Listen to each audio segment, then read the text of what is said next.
Hello students, in this particular video we understand unsupervised machine learning model. There is a basket filled with some fresh fruits. The machine's task is to group similar colored fruits together. But here, unlike supervised learning, the machine is not exposed to any prior knowledge.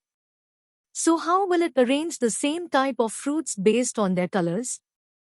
Unsupervised machine learning model clustering.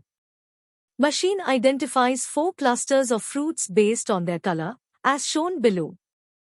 Unsupervised machine learning model summary. We can summarize our learning of the unsupervised machine learning as follows.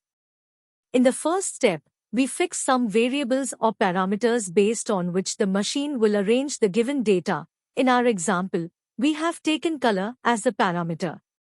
In the second step, the machine groups similar data points together.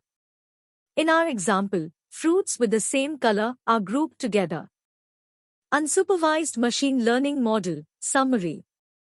We can summarize our learning of the unsupervised machine learning as follows.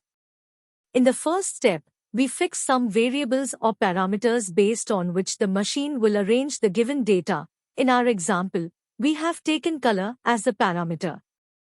In the second step, the machine groups similar data points together. In our example, fruits with the same color are grouped together.